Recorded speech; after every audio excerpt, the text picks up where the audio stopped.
গভীর রাত্রে হযরত আলী ঘুম থেকে চেতন পায়ে দেখে ফাতেমা নাই। এখন বলেন যত বড়ই হুজুর স্বামী হোক, চেতন পায়ে বউ কাছে না থাকলে কি হবে? সন্দেহ হবে না? হয়তো আলী তাকায় দেখে দরজা খোলা, দরজা খোলা। কিরে দরজা খোলা গভীর রাত্রে? তাকায় দেখে মরুভূমির ভিতরে কালো চাদর এরকম মাথার উপর দিয়ে খুব জোরে জোরে ফাতেমা হাঁটতেছে। আলী সন্দেহ হয়ে গেলে গভীর রাত্রে আমাকে একলা থুয়ে বউটা আমার চাই কোথায়? পিছনে পিছনে নিরাপদ দূরত্ব বজায় রেখে হাঁটতেছে।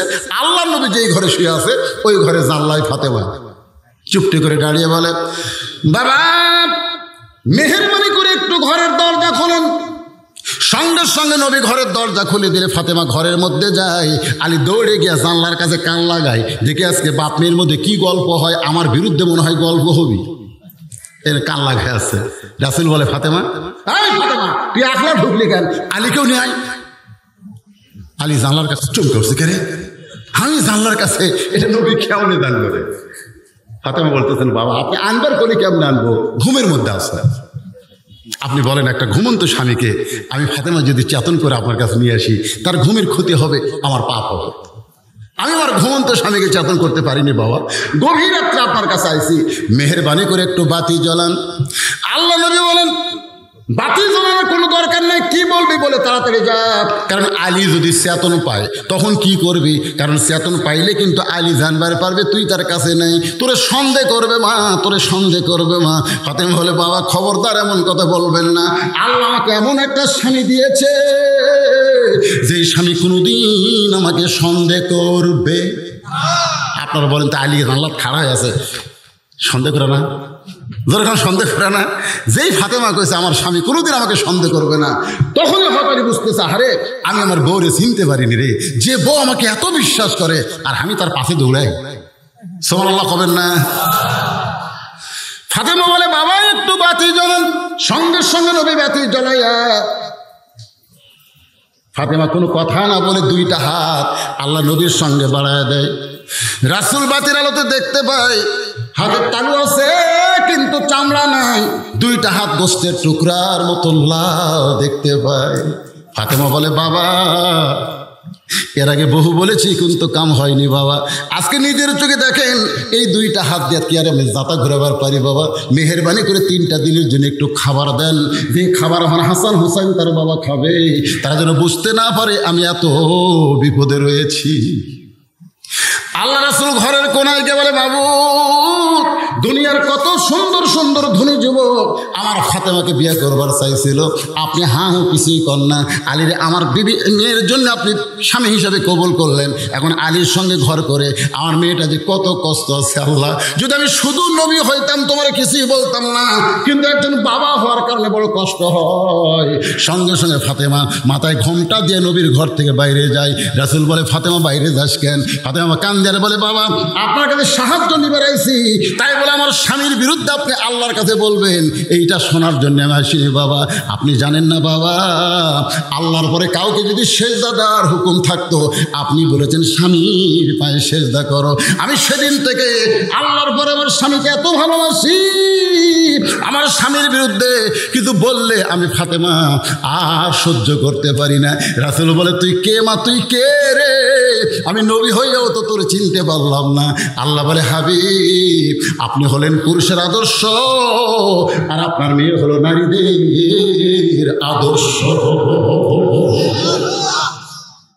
মনে বড় আশা ছিল আমি যাব মদিনায়, সবাই বলেন মনে বড় আশা ছিল আমি যাব মদিনায়, সালাম আমি করব গিয়া, সালাম আমি করব গিয়া নবীজির রওজায়, মনে বড় আশা ছিল আমি যাব মদিনায়।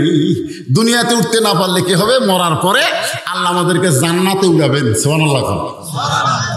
এখন শর্ত হলো যে মুসলমান হয়ে যে মরা লাগবে।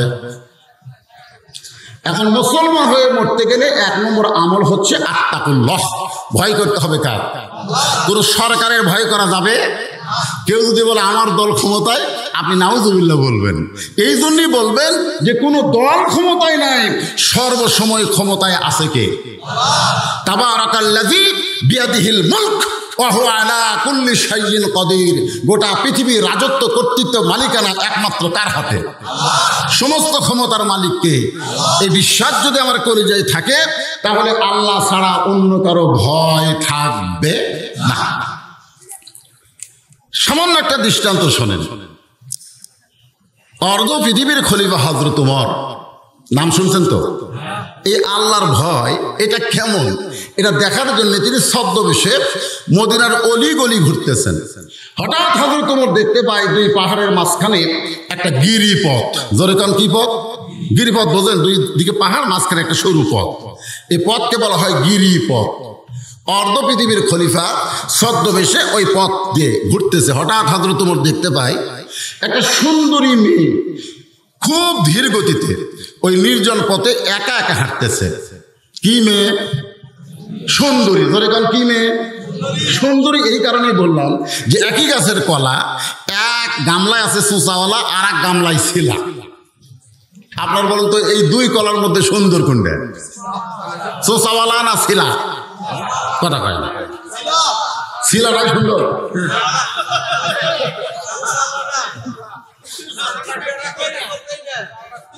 না, ছিলার মধ্যে কোনো সৌন্দর্য আছে? চোচাওয়ালা সুন্দর। এখানে সুন্দরী বলতে বুঝবেন যে চেহারাই সুন্দরী না, সুন্দরী বলতে বুঝতে হবে যে আল্লাহর আইন পর্দাকে গ্রহণ করেছে, কোরআন তাকে সুন্দরী বলবে। তোর কথা ঠিক কিনা? এ কথা কার?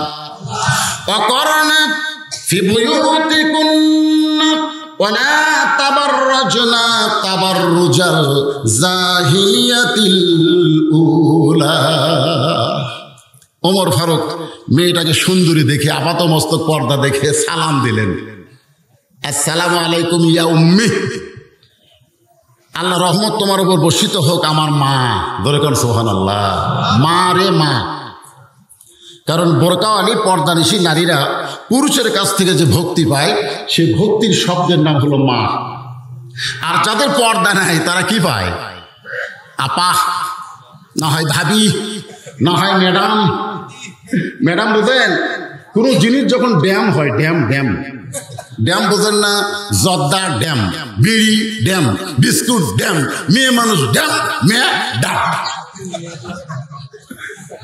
এই বাংলাদেশে যারা ড্যাম, এই ড্যামের মধ্যে একজন বেপর্দা নারী, সে হচ্ছে ম্যাডাম।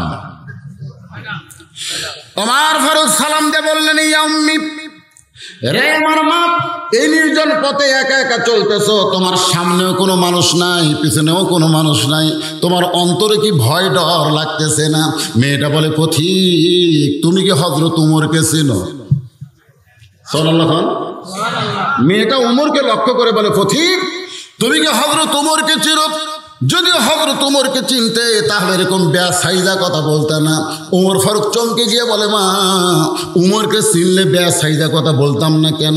মেয়েটা বলে, পথিক, তুমি জানো না যেদিন থেকে হযরত উমর আল্লাহর কোরআন দিয়ে রাষ্ট্র চালায়, যেদিন থেকে হযরত উমর নিজের কোনো আইন না, মানুষের কোনো আইন না, কেবলমাত্র আল্লাহর কোরআন দিয়ে রাষ্ট্র চালায়, সেদিন থেকে প্রত্যেকটা মুসলমান তার কলিজার মধ্যে একমাত্র আল্লাহ ছাড়া অন্য কারো ভয় জাগা দেয় না। তার মানে কি বোঝা গেল? এই বর্তমানে মানুষের তৈরি আইন দিয়া, শয়তানের তৈরি আইন দিয়া সামান্য কিছু ভয় দেখাবার পারবা, অন্তরের মধ্যে ভয় স্থায়ী হবে না। ধরে কর কথা ঠিক কিনা? আমাকে একজন বলতে, হুজুর, বর্তমান সরকার যদি আইন করে এক ওয়াক্ত নামাজ না পড়লে 50 টাকা জরিমানা, টাকা দেওয়ার ভয়ে সবাই নামাজ পড়বে। আমি বললাম, তুমি তো ভুল করিলে, টাকা দেওয়ার ভয়ে না আল্লাহর ভয়ে? তোকে না হুজুর, টাকা দেওয়ার ভয়। তো টাকা দেওয়ার ভয়ে নামাজ পড়া লাভ কি? কারণ মানুষের তৈরি আইন দিয়ে হবে না ভাই, যান একটু খেয়াল করবেন। ওমর ফারুক বললেন, মা, তুমি কি হযরত উমরকে চেনো? মেয়েটা বলতেছে, ওমর চেনা লাগবে না। ওমর যেদিন আল্লাহর আইন দিয়ে রাষ্ট্র চলায়, সেদিন থেকে পৃথিবীর সব মুসলমান আল্লাহ চিনে। সাল্লাল্লাহু আলাইহি ওয়াসাল্লাম কাকে চিনে? আমাদের উমর চেনার কোনো দরকার আছে? আমাদের চিনতে হবে কাকে? আর আল্লাহ চেনার মূল মন্ত্রের নাম কি? সেই কোরআন আজকে তালিমুল ইসলাম ক্যাডেট মাদ্রাসায়, সেই কোরআন আজকে একদম বাকদম ঘটম সাথে ঢাক ঢোলক জাগরবাদে বাংলাদেশের কোনো প্রাইমারিতে নাই। জোরে করে কথা ঠিক না? আপনার ছেলে সন্তানকে মেয়েদেরকে কোথায় দিবেন আপনি সিদ্ধান্ত নেবেন। একদিন এই মাদ্রাসা দেখবেন, একদিন প্রাইমারি দেখবেন, দুটো দেখবার যাবেন।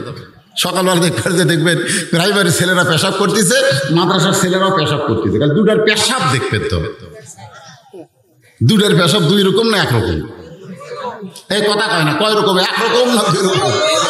প্রাইমারির কোন ছেলেকে আমি আজ পর্যন্ত বসা থাকা পেশাব করা দেখিনি। আমার এলাকার যত প্রাইমারি ছেলে পেশাব লাগলি এক সাইডে বার করে দিয়ে মেরে দেয়, বসে না। আমি কোনো বসিস না কেন? কিভাবে পেশাব করা লাগে তোদের শিক্ষক শিখায়নি? বলে চাচা প্রাইমারি পেশাবখানে যায় দেখি আমার সারই খাড়া হয় পেশাব করে, ওর সারই বলে খাড়া হয় আমারে, তাহলে বসার টাইম আছে? আপনারা বলেন তো, এই তালিমুল কোরআন মাদ্রাসায় কোনো ছাত্র দাঁড়ায় পেশাব করবে? কেন করবে না?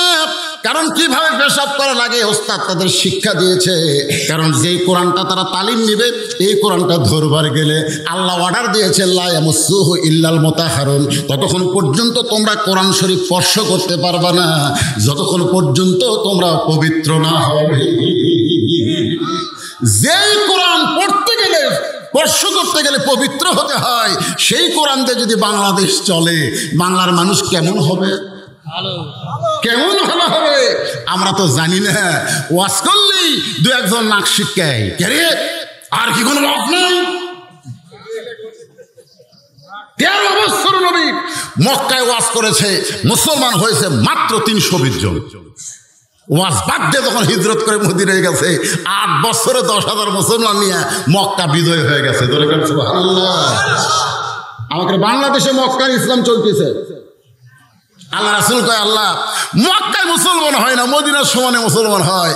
আল্লাহ বললেন হাবিব মক্কায় আপনি হলেন ইমাম, আবু জেহেল হলো নেতা, আর মদিনায় আপনি নেতা, আপনি ইমাম। যেদিন থেকে বাংলাদেশে যারা মসজিদে ইমামতি করবে এরা সমাজের নেতা হয়ে যাবে, সেদিন গোটা বাংলাদেশ ভালো মানুষ হবে। আজকে আবু জেহেল মার্কার নেতা আর নবী মার্কা ইমাম নিয়ে আমরা সমাজের উন্নয়ন করতে চাই, এটা কখনোই সম্ভব না। আজকে মসজিদের ইমাম ধরে বসে সুদের বিরুদ্ধে হুজুর ওয়াজ করে পারতেছে না, কারণ 50% জন মুসল্লি সুদ খায়। সুদের বিরুদ্ধে করে ওর চাকরি থাকবে? আজকে ঘুষের বিরুদ্ধে কোনো হুজুর কথা বলে না, মেয়েদের পর্দার বেপর্দার বিরুদ্ধে কথা বলতে পারতেছে না। যেখানে যায় সেখানে বাধা খায়, কারণ ইমাম হলো একটা গরিবের সন্তান, যার কারণে যাইতাই টুটি ধরবার চায়। আপনাদের ইউনিয়ন পরিষদের চেয়ারম্যান যদি মসজিদের ইমাম হতো, যা বলতো মানুষ মেনে নিত, কেউ টুটি ধরবার যাইতো না। গরিবের কথা ঠিক কিনা? ওমর ফারুক চোখের পানি নিয়ে বললেন মা, উমরকে যদি তোমার চিনার দরকার না হয়, আল্লাহকে যখন তুমি চিনেছ, কিন্তু এভাবে ধীর গতিতে হেঁটে হেঁটে তুমি চলতেছ, আমার মনে হয় তোমার ভিতরে দুঃখ আছে। কারণ হাঁটন চলন দেখলে বোঝা যায় না, এই চাল চলন দেখলে কি বোঝা যায় কি যায় না? বাজারে যাচ্ছে ব্যাগ নেই, বউ কে কে গো বাজারে যাও ব্যাগ লাও না, সব কিছুর দাম বেশি রে, এই দামের কথা খেয়াল করে আমি ব্যাগের কথা খেয়াল করিনি। আবার বাজার করতে যায় যখনই জিনিসের দাম বেশি দেখে কি কিনে বাড়িতে এসে বইয়ের হাতে গাল খায়। প্রত্যেকটা স্বামী কইছে হুজুর যেদিন থেকে দ্রব্যমূল্যের দাম বেশি হয়েছে সেদিন থেকে বইয়ের হাতে গাল খাওয়া শুরু হয়েছে। ওমর ফারুক বললেন মা, এই ধীর গতিতে হেঁটে হেঁটে চলতেছ, আমার মনে হয় তোমার ভিতরে কোনো দুঃখ লুকে আছে। মেয়েটা বলতেছে পথিক আসলেই আমি একজন দুঃখী নারী, আজকে 6 দিন হলে হযরত ওমরকে আমি খুঁজে কয়দিন 2 পাহাড়ের মাঝখানে গিরিপথ দিয়ে আজকে 6 দিন হলে হযরত ওমরকে আমি খুঁজতেছি। ওমর ফারুক বলে তুমি কি পাগলি নাকি? ওমরকে যদি পাওয়ার চাও তাহলে গণভবনে যাও, বঙ্গভবনে যাও, সংসদ ভবনে যাও। ওমর হচ্ছে অর্ধ পৃথিবীর খলিফা, তাকে তুমি 2 পাহাড়ের মাঝখানে খুঁজতেছ। ওমর কি গরু ছাগল নাকি? মেয়েটা বলতেছে পথিক তুমি জানো না, আল্লাহর কোরআন দিয়ে যখন রাষ্ট্র চলে তখন নেতা খুঁজতে বঙ্গভবন যাওয়া লাগে না, নেতারাই দুঃখী মানুষকে খুঁজে বেড়ায়। আমার বিশ্বাস আমি 6 দিন খুঁজেছি পাইনি, আর 1-8 দিনের মধ্যেই হয়তো উমরকে আমি 2 পাহাড়ের মাঝখানে পেয়ে যাব। আপনারা বলেন তো মেয়েটার বিশ্বাস কি আল্লাহ কবুল করছে? আর 1-8 দিন আমার বিশ্বাস আমি 2 পাহাড়ের মাঝখানে উমরকে পাবো, কারণ আল্লাহর আইন দিয়ে রাষ্ট্র চলে। ওই নগর ভবনে গণভবনে নেতাদের থাকার কোনো সুযোগ নাই। জনগণ কথা ঠিক কিনা? আমার কি ঠেকা পড়ছে, উমরই আমার খুঁজতেছে। ওমর ফারুক চোখের পানি বের করে বলে, মা তোমার বিশ্বাসকে আল্লাহ কবুল করেছে। তুমি যেই ওমরকে খুঁজতেছ আমি হইলাম সেই ওমর। মেয়েটা পর্দার ভিতর থেকে বলতেছে, আপনি যদি সেই উমর হন তাহলে চোরের মতন একা একা ঘুরতেছেন। আপনার কি কোনো চামচা নাই? চামচা জোরে কোন কি চা? আপনারা বলেন তো গামছা, গামছা পরলে কিন্তু লুঙ্গির মতোই দেখা যায়, কিন্তু সিলাই নাই। জোরে কোন কি নাই? চামচা করো নেতার মতোই দেখা যায়, কিন্তু কি নাই? পদ নাই। জোরে কোন কি নাই? কোনো পদ নাই, খালি চামচা। এই চামচাগুলো যে নেতার পাশে ঘুরতেছে, ঘুরে ঘুরে জীবন নষ্ট করতেছে। মেয়েটা বলে, আপনি অর্থনীতির খলিফা হইয়া চোরের মতন একা একা ঘুরতেছেন, আপনার কি কোনো চামচা নাই? আপনার কি কোনো বডিগার্ড নাই? আপনার অন্তরে কি কোনো ভয় দেয় নাই? ওমর ফারুক সঙ্গে সঙ্গে মেয়েটার সামনে আল্লাহর কোরআন থেকে বললেন, ইন্নামাল মুমিনুনা আল্লাযীনা ইযা যুকিরাল্লাহু ওয়াজিলাত কুলুবুহুম ওয়া ইযা তুলিয়াত আলাইহিম আয়াতুহু যাদাতুহুম ঈমানা ওয়া আলা রাব্বিহিম ইয়াতাওয়াক্কালুন।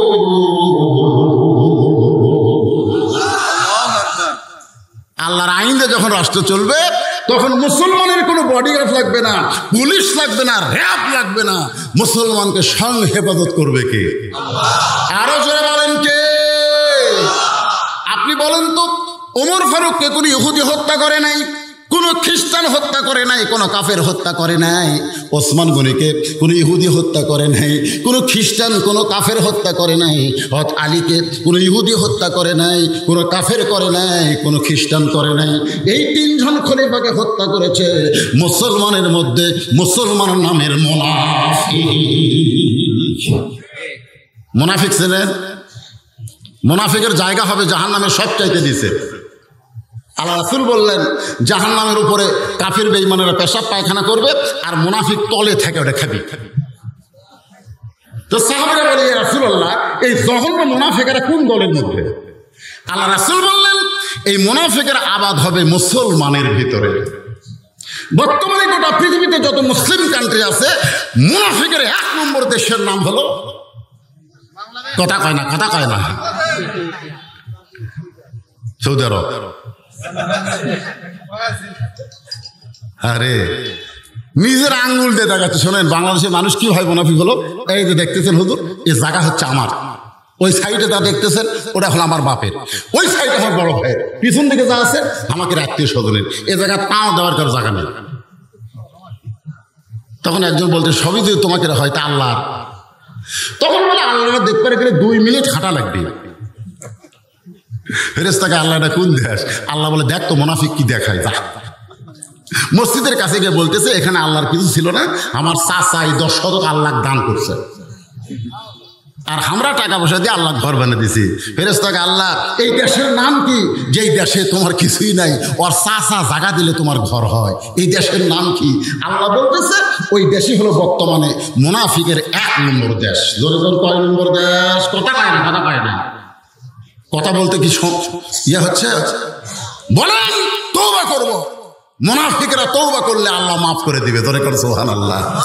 আমার আল্লাহ কোরআনে বলেন, ওয়ামিনান নাসি মান ইয়াকুলু আমান্না বিল্লাহি ওয়া বিল ইয়াউমিল আখিরি ওয়া মা হুম বিমুমিনিন।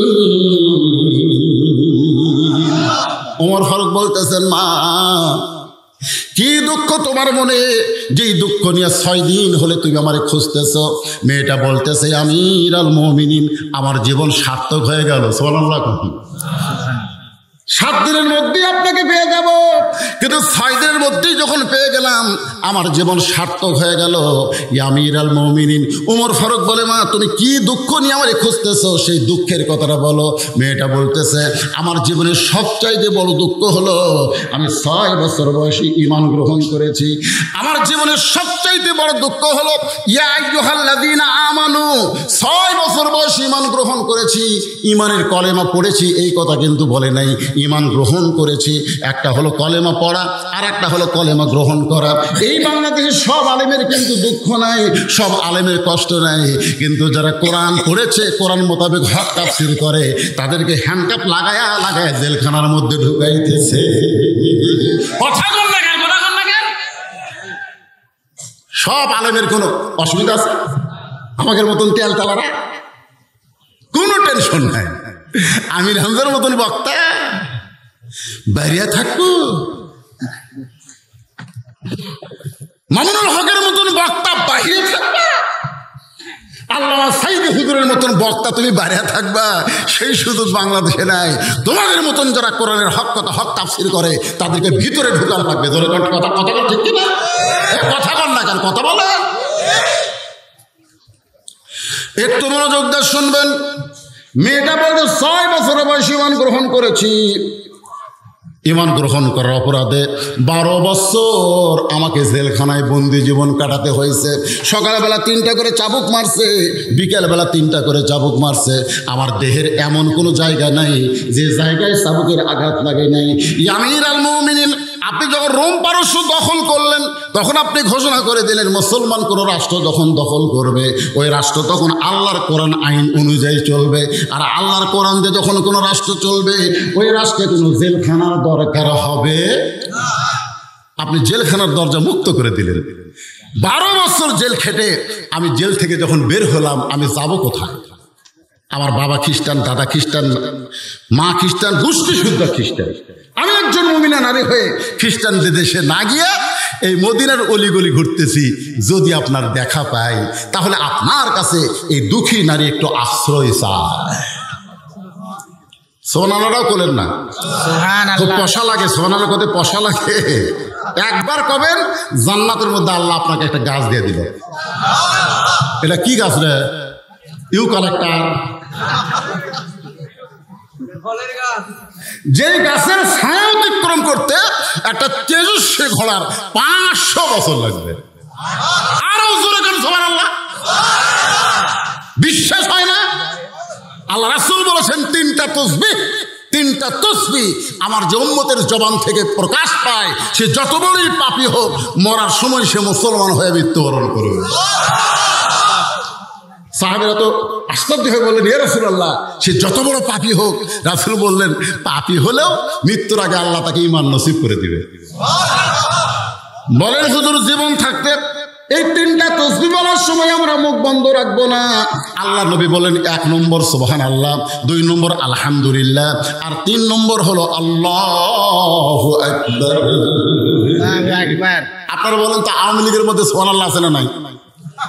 কথা কয়। বিএনপির মধ্যে আছে না নাই? জাতীয় পার্টির মধ্যে আছে না নাই? সব দলের মধ্যে কিন্তু সুবহানাল্লাহ আলহামদুলিল্লাহ আছে, কিন্তু আল্লাহু আকবার নাই। আজকে আওয়ামী লীগের বিশাল একটা মিছিল হচ্ছে, সেই মিছিলের মধ্যে কেউ যদি বলে নারায়ণ থাকবে, সাথে সাথে দলত নিবি না বার করে দিবি? এটা হামাকের দলতই দেখে। আল্লাহ রাসূল বললেন, আল্লাহু আকবার শব্দটা শয়তানের পছন্দ নয়। শয়তানের যারা দল করে তারাও পছন্দ করবে না। আল্লাহু আকবার শব্দ যতদূর পর্যন্ত যাবে, ততদূর পর্যন্ত শয়তান থাকতে পারবে। তাহলে আর একবার জোরে দেওয়া যাবে? লিল্লাহি তাকবীর। যতদূর পর্যন্ত আল্লাহু আকবারের ধ্বনি গেল, এইটা কিন্তু আসমানের দিকে জোরে যায়, এমনকি আল্লাহর আরশ পর্যন্ত আল্লাহ তুলে নেয়। সুবহানাল্লাহ। তো মেয়েটা বলতেছে কি? মেয়েটা বলতেছে, আমিরাল মুমিনিন, আপনার কাছে দুঃখী মেয়েটা একটু আশ্রয় চাই। ওমর ফারুক চোখের পানি বের করে বললেন, মা আমি তোমাকে আশ্রয় দিবার পারবো না। মেয়েটা বলতেছে, আমি শুনেছি আপনি একজন ভালো মানুষ, আশ্রয় কেন দিবেন না? ওমর ফারুক বললেন, ইয়াকা না'বুদু ওয়া ইয়াকা নাস্তাঈন। একজন ইমানদার বিশ্বাস করবে আশ্রয় দেওয়ার মালিক কে। আমি তোমাকে আশ্রয় দিবার পারবো না, তবে আল্লাহর কোরআন অনুযায়ী তোমাকে অধিকার দেওয়া হবে। আপনারা বলেন তো, মেয়ে মানুষের একটা অধিকার ইসলামে আছে না? কতক্ষণ আছে না? একজন তাসলিমা নাসরিন বলেছে, ইসলাম নারীদেরকে খাটো করেছে, মেয়েদের কোনো বাড়ি নাই। তাসলিমা নাসরিন তার বই লেখছে, মেয়েদের বিয়ের আগে বাপের বাড়ি, বিয়ে হলে স্বামীর বাড়ি, স্বামী মরে গেলে বেটার বাড়ি, মেয়েদের নাকি কোনো বাড়ি নাই। অথচ বাংলাদেশের প্রত্যেকটা বাড়ি নারীর অধীনে চলতেছে। দরকার কথা ঠিক কথা কর না কেন হয়? এশার নামাজ পড়ে স্বামী বাড়িতে গেছে, বউকে বলতেছে খাবার দাও গো, বউ বলতেছে 8 ঘন্টা ধৈর্য ধরো, ইন্নাল্লাহা মা'আস সাবিরিন। স্বামী কইছে কি হলো? বলে স্টার জলসা নাটক চলতেছে, এই নাটক শেষ না হওয়া পর্যন্ত খাবার দেবো না, যাও। স্বামী এখন ঘরের মধ্যে যায়, ইন্নাল্লাহা মা'আস সাবিরিন আয়াত পড়তেছে। ঘড়ি ধরে 8 ঘন্টা হলে বলে, কে গো ম্যাডাম, এখন কি খাবার দেওয়া যাবে? বউ বলতে, ধৈর্য যখন ধরলাই তাহলে আরো 8 ঘন্টা ধরো। বলে আবার কি হলো? বলে জি বাংলায় আর একটা নাটক চলতেছে, এটা না দেখা পর্যন্ত খাবার দেবো না। ভাত ঠান্ডা হয়ে যাচ্ছে, প্রধানমন্ত্রী খাবার দেয় না, প্রেসিডেন্ট খেলে আল্লাহ আল্লাহ করে। আমার মায়েরা বোনেরা যারা পর্দার অন্তরে একটু মনোযোগ দিয়ে শোনেন। মেয়েটা বলতেছে, আমি আমিরুল মুমিনিন, ইসলাম আমাকে কি অধিকার দিল? ওমর ফারুক বলে, মা এখন তোমার বয়স কত? মেয়েটা বলে বয়স হলো 18। ওমর ফারুক বলে, মা এই মুহূর্তে ইসলাম তোমাকে অধিকার দিয়েছে ভালো একটা ছেলের সঙ্গে তোমার বিয়া বসা। কি ছেলে? শাকিব খান। বাংলাদেশে একটা ভালো ছেলে বাড়াচ্ছে, ওর কাছে দিয়ে নিয়ে যায়, পেট ভরে দেয়, যাই খালি পেটেও ফেরত দেয় না। এর আগে শাকিব খান পেট ভরে দিছে, আমাকে বগুড়ার অপু একটা হিন্দু মেয়ে মুসলমান, আর পেটের বাচ্চা দিয়ে দিছে। এই হাল আমার আর একটা দিছে বুবলি, বুবলি ওর পেটও তো দিছে। 2.5 বছর পরে বুবলি দেখালো আমার একটা বেটা হয়েছে। আবার পরশুদিন শুনলাম আর একটা মেয়ের পেটর থেকে বাচ্চা আইছে, ওর নাম হলো পূজা সেরি। আয় হায় রে, ওই ভালো ছেলে, ভালো ছেলে। ওমর ফারুক বলতেছেন, এই মুহূর্তে ইসলাম তোমাকে অধিকার দিয়েছে একটা ভালো ছেলের সঙ্গে বিয়ে বসা। কিন্তু তুমি ভালো ছেলে কোথায় পাবা? আমি একটা ভালো ছেলের খবর দেই, তুমি দেখো তো ছেলের তোমার পছন্দ হয় কিনা। মেয়েটা বলতেছে, আমিরুল মুমিনিন, তাহলে আপনি বলেন ভালো ছেলেটাকে।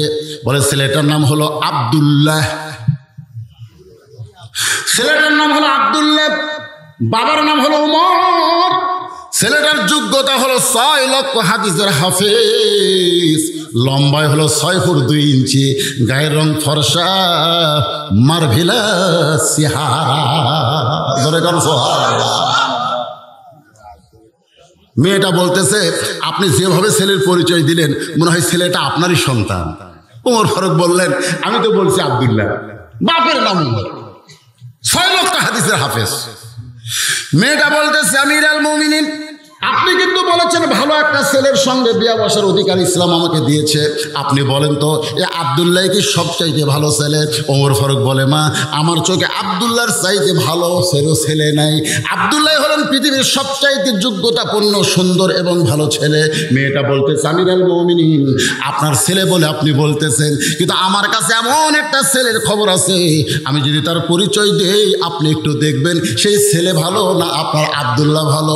ওমর ফারুক করে বলে, মা তোমার কাছে আবার কোন ছেলের খবর আছে? মেয়েটা বলতেছে, ছেলেটার নাম হলো হোসাইন, বাবার নাম হলো আলী, মায়ের নাম হলো ফাতেমা, আর নানার নাম হচ্ছে মুহাম্মাদুর রাসূলুল্লাহ। এখন আপনি বলেন, এই আব্দুল্লাহ আর হোসাইন এই দুটোর মধ্যে ভালো কে? আপনি কিন্তু বলেছেন ইসলাম আমাকে ভালো ছেলে, এ কথা কম না কেন, ভালো ছেলের সঙ্গে বিয়ে বসার অধিকার দিয়েছে, দুটাই ভালো, কিন্তু এর মধ্যে বেশি ভালো কে? না, মেয়েটা ওমর ফারুককে বলতেছে।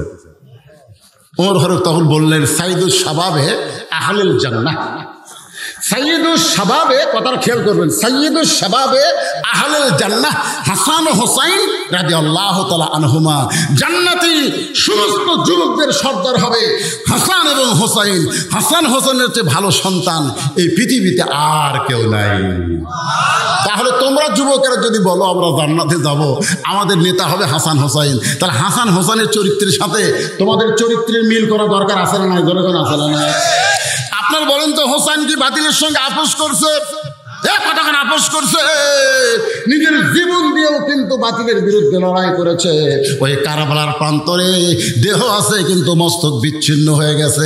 আজকে তোমরা যুবকেরা ওই ফ্রি ফায়ার পাবজি খেলা না খেলে, এই টাচ ফোন মোবাইল ব্যবহার না করে, যদিও করো নিয়ম মতো করো, আর এই ট্রেনিংটা যদি নাও আমরা বাতিলের বিরুদ্ধে লড়াই করব, আল্লাহ তোমাদেরকে হুসাইনের সঙ্গে জান্নাতে কবুল করে নিবে।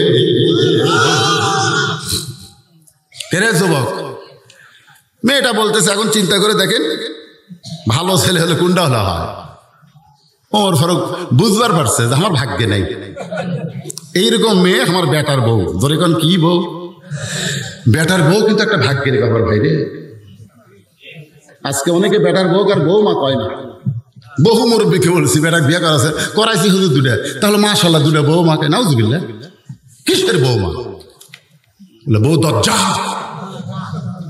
আর বাপের বাড়ির থেকে যখন কেউ আসে তখন 13 আইটেমের খাওয়া হয়, আর শ্বশুর বাড়ির কেউ গেলে ওই দরজায় খুলবার চায় না। ধরে কোন কথা কথা কোন ঠিক কিনা? সোমবারের দিন আমার শ্বশুর আসবে, আর শনিবার থেকে বউ আমার কান গরম করে। আব্বা আসতেছে, আব্বা কিন্তু দেশি মুরগি পছন্দ করে, আব্বা ট্যাংরা মাছ খায়, পাতাসে খায়। আরে খাবে রে, অসুবিধা কি? সকাল থেকে পাক করতেছে, দুপুরবেলা আমার শ্বশুর খাবার বইছে, টেবিলে দেখি 13 আইটেম। শ্বশুর খাবার চায় না, আমার বউ জোর করে খাওয়ায়, খান আব্বা, আর একটু করে খান আব্বা। আমার শ্বশুর রাগ করে বলতেছে, এই জন্যই তো আমি আসবার চাই না, খালি খাওয়া, এত খাওয়া যায়। আমি বললাম, আল্লাহ রে, মেয়ে তার বাপকে কি ভালোবাসে, আর কলজা ভরে গেল। কিন্তু কয়েকদিন পরে যখন আমার বাপ আমার বউ মুখের আগে এক থালি বিস্কুট দিছে, চাবায় আর দাঁতের সাথে বেঁধে যায়, বিস্কুট চাবায় আর দাঁতের সাথে বেঁধে যায়। আমার বাবা লোক দিয়ে খিলাল করে। বাবার কাছে এসে সালাম দিলাম, বাবা খবর কি? খবর খারাপ, ভালো বিস্কুট বাজারে নাই। যতবার আসি তোর বউরে কি বিস্কুট দেয় রে, খালি দাঁতের সাথে বেঁধে যায়। বউকে ঘরের মধ্যে আমি বললাম, ভালো বিস্কুট না দিয়ে এটা কি দেশ? তোর বাবা আসলে 13 আইটেমের তরকারি, আর আমার বাবা আসলে এরকম বিস্কুট কেন দেশ? স্বামী হিসাবে নিজের বিবির দিকে একটু খেয়াল করার দরকার আছে না? কথা আছে না?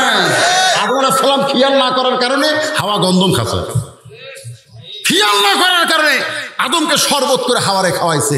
আপনি বইয়ের দিকে যদি খেয়াল না করেন, আমার বাবা আদমকে যেমন জান্নাত থেকে বের করেছে, আমাদেরকেও জান্নাতে ঢুকতে দিবে না। কথা ঠিক কি না? একটু খেয়াল রাখেন মালগুলো কোন পজিশনে আছে। আমার মায়েরা বোনের একটু মনোযোগ দিয়ে শুনবেন। ওমর ফারুক বললেন, না, জীবনে কোনোদিন ঘটকালি করি নাই, আজকে প্রথম ঘটক হব। মেয়েটাকে নিরাপদ আশ্রয় দিয়া ওমর ফারুক হক আলীর বাড়িতে বিকাল বেলায়, আসসালামু আলাইকুম ইয়া আহলাল বাইত আম্মা সাইলা ফালা তানহার, কোরআন শরীফের একটা আয়াত, সূরা দোহা।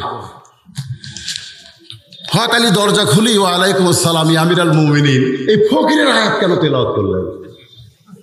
ওমর ফারুক বলে, আলী জীবনে ঘটকালি করিনি ভাই, আজকে প্রথম আইছি তোমার দরজায়, আল্লাহ রাস্তা আমার ফিরে দিও না ভাই রে। আলী বলতেছে, আপনি বলেন কি, এই ঘটকালি ব্যবসা শুরু করলেন কবে? তোমার হোসেনের জন্য একটু ঘটকালি করতে চাই। হযরত আলী আল্লাহর শুকর আদায় করে বললেন, আপনার মতন মহান ব্যক্তি যদি আমার হোসেনের ঘটক হয়, তাহলে পাত্রী অবশ্যই ভালো হবে। ওমর ফারুক বললেন, এত ভালো আমার আব্দুল্লাহরে চয়েস করে না, ওই পাত্রী এত ভালো আমার আব্দুল্লাহরে চয়েস করে না। যোগ্যতা হলো 6 বছর বয়স ইমান গ্রহণ করেছে, 12 বছর ইমানের পরীক্ষা দিয়েছে, এরপরও মেয়েটা ইমান হারা হয় নাই।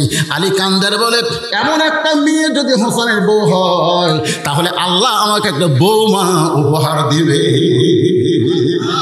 কারণ এর আগে আমি হাসানক বিয়ে করাছি। আলী বলতেছে, হাসানক আমি বিয়ে করাছি, বউটা খুব খারাপ। হাসান রাদিয়াল্লাহু যে মেয়েটাকে বিয়ে করছে, মেয়েটার পরিচয় জানেন? মেয়েটার নাম হলো জায়েদা। নামটা খেয়াল করবেন, মেয়েটার নাম কি? জায়েদা। কুটনি কুটনি, এর কথা ওর কাছে, ওর কথা ওর কাছে, বিবিসি। বিবিসি বলছেন না, বিবিসি যেরকম খবর সাপ্লাই দেয়, কতগুলো মেয়ে গ্রামে আছে, গোটা গ্রামের খবর ওর কাছে। জোরে কোন কথা ঠিক না? এরকম কিছু মেয়ে মানুষ আছে না? নাই। আমার হাসান তো খুব বিপদ আছে। তো আপনি যে মেয়েটার খবর দিলেন, মাশাআল্লাহ, আমি আলী রাজি হয়ে গেছি। ওমর ফারুক বলে, আলী রে, আমার ঘটকালেও আল্লাহ কবুল করেছে, আলহামদুলিল্লাহ। বুকের মধ্যে নিয়ে যখন কোলাকুলি করে, এমন সময় হোসাইন সালাম দেয়, বলে, দুই মুরব্বী, আপনারা যেভাবে কোলাকুলি করতেছেন মনে হয় বিয়ে আপনারাই করবেন। ওমর ফারুক যখন রাগ করে তখন চেহারা রক্তের মতন লাল হয়ে যায়। এত রাগ করে বলে, হোসাইন কিছুই বলবার পারবো না, কারণ কিছু বলা যাবে না। আল্লাহ নবী বলেছেন, আমি যখন সিজদায় যাই আমার হোসাইন আমাকে ঘোড়া বানায় খেলতেছে।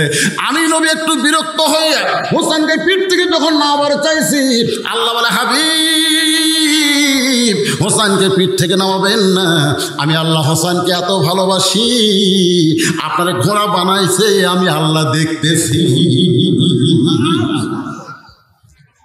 নবীরে ঘোড়া বানাইলে, নবী যদি সেজদা থেকে তোমাকে মাথা না তুলে না নামায়, তুমি যতই কথা বলো বেয়াদবি, আমি রাগ করলেও কিছু বলার উপায়। কিন্তু বাবা, তুমি একটা কথা খেয়াল করো, আমিও তোমার মুরব্বী, তোমার বাবাও তোমার মুরব্বী। আমরা মুরব্বীরা মিলে যদি কোনো সিদ্ধান্ত নেই, তুমি কি সেইটা গ্রহণ করবো না? এই যুবকেরা, বিয়ে করবা তুমি, পছন্দ করছে তোমার বাপ, এ বিয়ে জায়েজ নাই। শোনো যুবক, শোনো, তোমাকে পক্ষে কথা বলতেছি, বিয়ে করবা তুমি, পছন্দ করছে তোমার বাপ কি বিয়ে করবে? মুরব্বী কয়, হুজুর গোটা বিশেষ দেখলাম, এখন পর্যন্ত পছন্দ হয়নি। আমি বললাম, কি আবার বিয়ে করবেন? না হুজুর, আমার জন্য না, ছেলের জন্য। আমি বললাম, কিভাবে দেখতেছেন? বলে, যাই মেয়ের মুখ দেখি, হাত লাড়া ছেড়ে দেখি হুজুর। আমি বললাম, আপনি যে হারে দেখা শুরু করছেন, আপনি তার গোটা দশেক দেখলে আপনি এক নম্বর লুচ্চা হয়ে যাবেন। টিপি করে দেখা লক্ষণ ভালো হয়, কতক্ষণ লক্ষণ ভালো। বিয়ে করবে ছেলে আর পছন্দ করে বাপ, বিয়ে করবে ছেলে পছন্দ করে দুলে ভাই। এ বিয়ে শরীয়ত ইসলামে জায়েজ, জায়েজ। যার বিয়ে দেখেন হোসেন কি করে। আপনারা দুইজন আমার মুরব্বী, আমি জানি। আসল মুরব্বী হিসাবে কেবলমাত্র আমার নানাকে আমি মানি। আমার নানা ছাড়া এই পৃথিবীতে আর কাউরে মানা যাবে না। কুল, হে রাসূল আপনি বলেন, ইন কুনতুম তুহিব্বুনাল্লাহ ফাত্তাবিউনি, কেউ যদি আল্লাহকে পাইতে চায়, মহব্বত চায়, তাহলে আপনি রাসূল ছাড়া পাওয়ার কোনো উপায় নাই। সবাই বলেন, উপায় নাই রে, উপায় নাই রে, উপায় নাই, নবী বিনে আল্লাহ পাওয়ার উপায় নাই। আপনার কি বিরক্ত হচ্ছেন? তাহলে সবাই একটু গলা ছাড়া বলেন, উপায় নাই রে, উপায় নাই রে, উপায় নাই, নবী বিনে আল্লাহ পাওয়ার উপায় নাই। উমর ফারুক বলে, বাবা কি বলতে চাও? হোসেন বলে, শোনেন, কয়েকদিন আগে আমি স্বপ্নে দেখলাম আমার নানা ঘরের মধ্যে বিশ্রাম করতেছে। আমি দরজা গিয়ে বললাম, নানা ভাই, আমি হোসেন একটু ভিতরে ঢুকবার চাই। নবী বলতেছে, হোসেন খবরদার ভিতরে ঢুকবি রে, এখন আমি জান্নাতে আরাম করতেছি। আমি হোসেন চমকে গেলাম, ভাঙ্গা ঘরের মধ্যে নানা শুয়ে কথা কয় আর জান্নাতে আরাম করে, এটা কেমন জান্নাত রে? এক জানলার ফাঁক দিয়ে তাকায় দেখি নানার উড়াতে বালিশ বানায়, নানির উড়াতে বালিশ বানায় নানা শুয়ে আছে। নানি মাতার হাতের চুলের মধ্যে হাত দিয়ে বিলকি কাটতেছে। আমি রাগ করে বললাম, নানা ভাই, নানির উড়াতকে বালিশ বানায় শুয়ে থাকলে জান্নাতে থাকা যায়? নানা বলে, হোসেন তুই ছোট্ট মানুষ, বুঝবি না, তোর নানির মতন বউ যদি কেউ ঘরে পায়, ওই ভাঙ্গা ঘরটা আল্লাহ জান্নাত হয়ে যায়। আমি সেদিন থেকে সিদ্ধান্ত নিয়েছি, বিয়ে যদি করতে হয়, নানা যেমন বিয়ে করছে আমিও তেমন বিয়ে করব। বাবা আপনি বলেন তো, আমার মা আপনার কেমন বউ? দেখেন, ছেলে হয়ে বাপকে বলতেছে, আমার মা আপনার কেমন বউ? আমার মা যেমন আপনার ভালো বউ, আপনার ভাঙ্গা ঘরে, আপনার অভাবের ঘরে জান্নাত হয়ে গেছে, আমিও ঠিক তেমন একটা মেয়েকে বিয়ে করব যে আমার ঘরে আসলে আমার দুনিয়ার ঘরটাও আল্লাহ জান্নাত বানিয়ে দিবে। ধরে কর না কেন? যে মালটা ঘরে আনছে, এই ঘরে আসার পরে কি জান্নাত হচ্ছে না জাহান্নাম হচ্ছে, নিজে একটু চিন্তা করবেন। আমার এলাকার কিছু যুবক বলতে, হুজুর বউলে থাকতে পারতেছি না, কোথায় যাবা? ওই দুবাই যাবো। টাটকা বউ থিয়া ছেলেরা মনের দুঃখে দুবাই যাচ্ছে। যারা বিয়ে করেন না, একটু চিন্তা ভাবনা করে শোনেন। ওমর ফারুক বলে, হোসাইন যে মেয়ের ঘটকালি করতেছে মেয়েটা অত্যন্ত ভালো হবে। হোসেন বলতেছে, আমি সেই মেয়েকে বিয়ে করব যে মেয়েটা আমার 3টা প্রশ্নের উত্তর দিবার পারবে। মারাত্মক, সুবহানাল্লাহ। আমি সেই মেয়েকে বিয়ে করব যে মেয়েটা আমার 3টা প্রশ্নের উত্তর দিবার পারবে। ওমর ফারুক, হোসেন কি 3টা প্রশ্ন করবা? হোসেন বলতেছে, আমি সেই মেয়েকেই শুধু প্রশ্ন করব, দুনিয়ার কারো কাছে প্রশ্ন আউট করব না। ওমর ফারুক বলে, আলী তোমার হোসেন যে 3টা প্রশ্ন করবে তুমি কি জানো? আলী বলতেছে, আজকে জীবনের প্রথম শুনলাম। ওমর ফারুক কান্দের বলে, আমার ঘটকালে আল্লাহ কবুল করে নাই। কানতে কানতে মেয়েটার দরজায় গিয়ে বলে, মা আমার আব্দুল্লাহকে বিয়ে কর মা, তোর জীবন সার্থক হবে। মেয়েটা বলতেছে, একটা বারের জন্য বলেন হোসেনের চাইতে ভালো। তাহলে একটা বারের জন্য বলেন হোসেনের চাইতে ভালো, আমার কোনো আপত্তি নাই। ওমর ফারুক বলতেছে, হোসেনের চাইতে ভালো বলতে পারবো না, কিন্তু হোসেন যে তোমাকে বিবাহ করবে না শর্ত দিয়েছে, 3টা প্রশ্নের উত্তর দিলে বিয়ে করবে। যে প্রশ্ন আমি ওমর জানি না, তার বাপ পর্যন্ত শোনে নাই, তাহলে তুমি কি 3টা প্রশ্নের উত্তর দিবার পারবা? মেয়েটা বলতেছে, আমিরুল মুমিনিন, হোসেন কি 3টা প্রশ্ন করবে আমি জানি না, তবে আমার ঈমান বলতেছে আমি না পারলেও আমার আল্লাহ পারবে।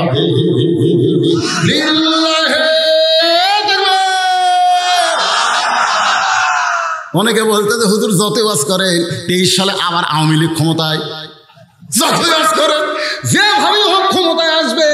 আমি বললাম, কে বলতেছে? আমার ঈমান বলতেছে। তোমার ঈমান কি বলে আমি বুঝি না, কিন্তু যে কোনো মুহূর্তে ক্ষমতার পরিবর্তন হয়। ধরে কোন কথা ঠিক কি?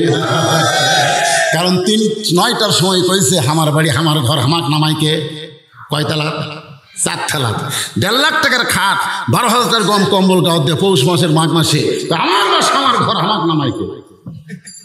রাত 3টার সময় একটা ভূমিকম্প হচ্ছে, 3টার সময়। ওই দিন 9টার সময় কি করছে ওটার মনে আছে? ওই এত ফোর্সে নামছে, কম্বলের মধ্যে লুঙ্গি খুলে আছে, ওটা পরারও টাইম পায় না, একে ন্যাংটা হয়ে নিচাইছে। আপনারা বলেন তো 9টার সময় করলো কি আর 3টার সময় হলো কি? কথা কান না কেন, 9টার সময় কইলো কি আর 3টার সময় হলো কি? আমাদের বাংলাদেশের অবস্থা তাই হবে। এইরকম অহংকারী কথা বলা যাবে না। যে কোনো মুহূর্তে আল্লাহ ক্ষমতাবান, ক্ষমতা থেকে নামাই দেবে। ধরে কেন কথা ঠিক না ভাইরে? তুইজ্জুমান তাশা, সম্মান দেওয়ার মালিককে। অতুজিল্লুমান তাশা, অপমান করার মালিককে। বিয়াদিকাল খায়র, ভালো মন্দর মালিককে। ওয়াহু আলা পড়েন, ওয়াহু আলা কুল্লি শাইইন কাদির, সমস্ত ক্ষমতার মালিককে। মেয়েটা কি বলতেছে? হোসেন যে 3টা প্রশ্ন করবে আমি জানি না, আমি জানি না, তবে আমার ঈমান ঈমান ঈমান ভিতরে ঈমান বলতেছে আমি না পারলেও কে পারাবে? ওমর ফারুক এক দৌড়ে হযরত আলীর দরজায়, আলী রে, আলী দৌড়ে এসে বলে, আমিরুল মুমিনিন কিছুক্ষণ আগে মন খারাপ করে গেলেন, আবার আইছেন কেন? কই তারিখ করার জন্য। হোসেন বলে, কিসের তারিখ?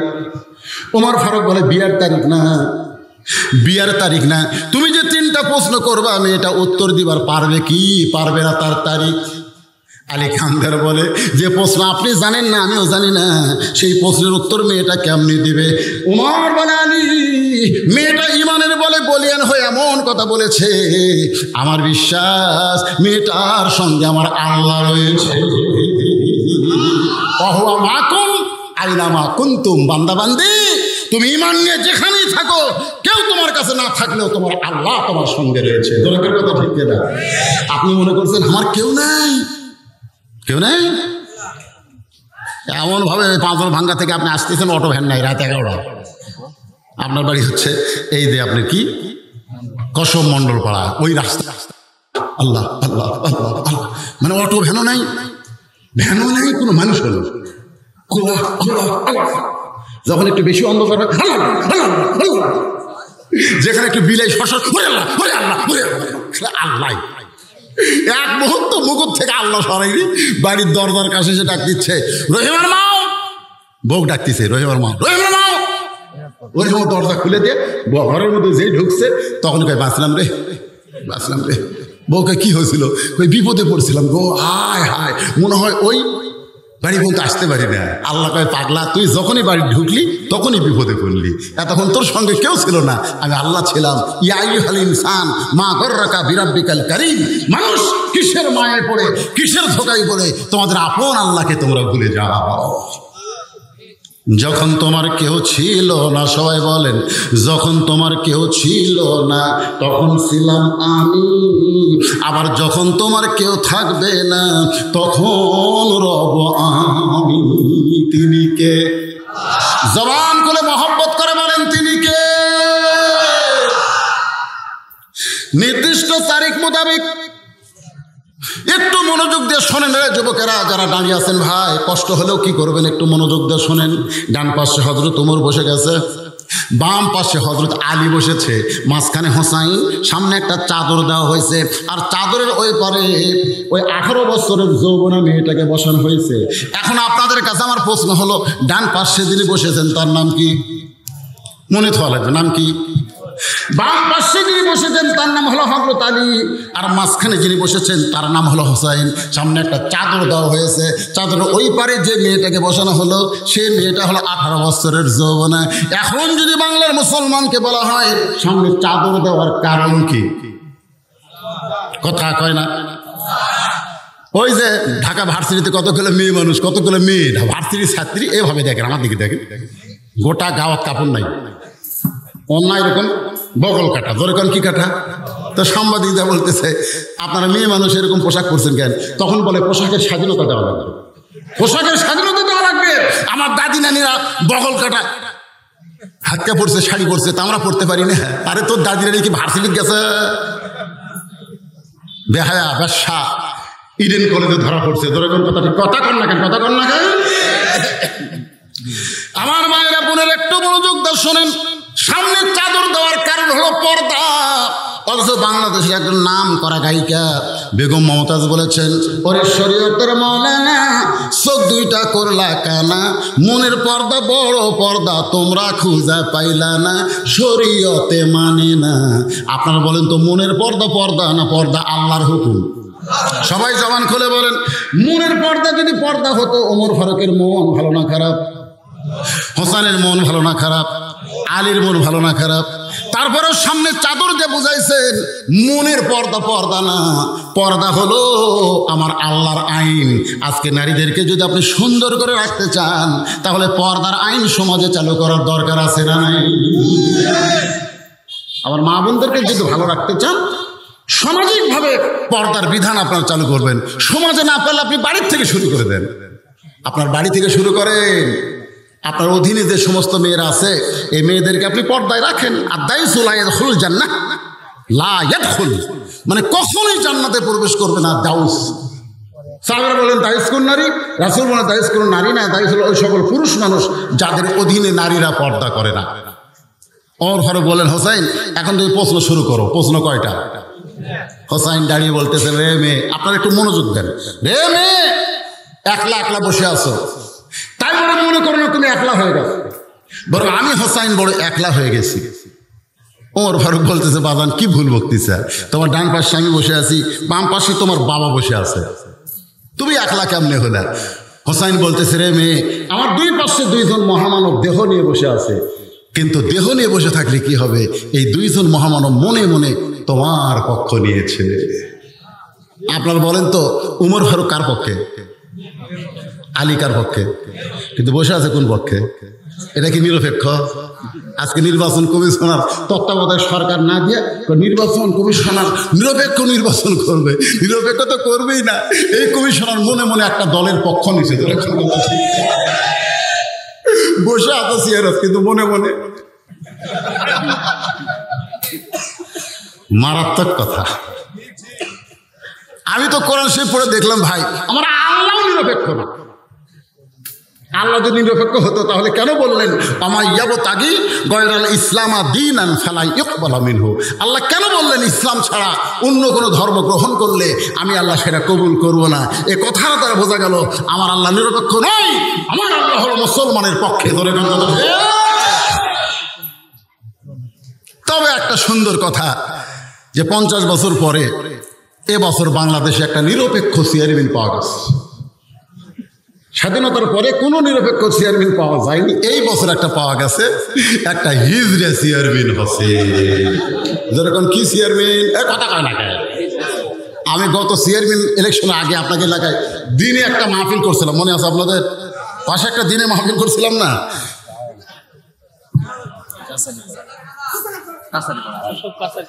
কি বাবা না, একটা মাহফিল দিনে করছিলাম। হাই রে মেম্বার আর চেয়ারম্যানের ভিড় ভাই।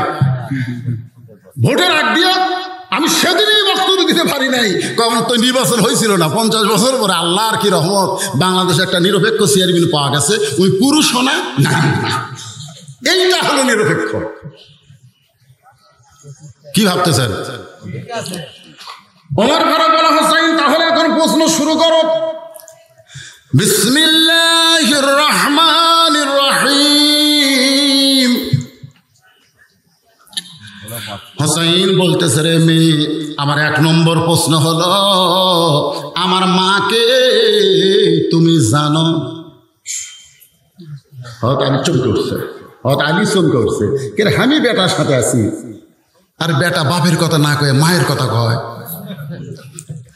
কারণ বাংলাদেশের প্রত্যেকটা বাপ ছেলে যখন খারাপ হয় তখন দোষ কাট দেয়। তোর পেটের থেকে কি মাল বাড়াচ্ছে দেখছো, এত খারাপ, তোর পেট থেকে কি বাড়াচ্ছে। আর ছেলে যখন গোল্ডেন প্লাস পায় তখন কি কয়, আল্লাহ আমাকে একটা ছেলে দিছে রে। ও গোল্ডেন প্লাস তোমার ছেলে, খারাপ হলে তোমার বইয়ের। হযরত আলী চোখের পানি বের করে মনে মনে কয়, আমি যে ছেলেটার সঙ্গে আসলাম, ছেলেটা বাবার কথা না বলে মায়ের কথা কেন বলতেছে? সঙ্গে সঙ্গে হোসেন বাবার দিকে তাকায় দেখে বাবার মনটা খারাপ। বাবা আনন্দে মাতিয়া সাগরে ভাসাইয়া সেই যে চইলা যায়, খবর লয় না মাজন ধরিয়া উদরে, কতই কষ্ট করে 10 মাস পরে পায় প্রসবের বেদনা। এমন দরদি ভাবে কেউ হবে না আমার মা, মা গো। কি বলবো প্রসবের কথা, মা বিনে সেই ব্যথা কেউ তো বুঝিবে না। মাজন ঠেকিয়া সন্তানের দায় অকালে মা মারা যায়, মাজন ঠেকিয়া সন্তানের দায় অকালে মা মারা যায়। কেন সে মায়ের ভক্তি করো না, এমন দরদি ভাবে কেউ হবে না। সবাই বলেন আমার মা গো। মায়ের 1 ফোঁটা দুধের দাম, বলেন 1 ফোঁটা দুধের দাম, কাটিয়া গায়েরই চাম, পায়ের জুতা বানাইলেও ঋণের শোধ হবে না। অবশ্যইনাল ইনসানা বিওয়ালিদাইহি ইহসানান হামালাতুহু উম্মুহু। আল্লাহ বলতেছে তোমাদের মা।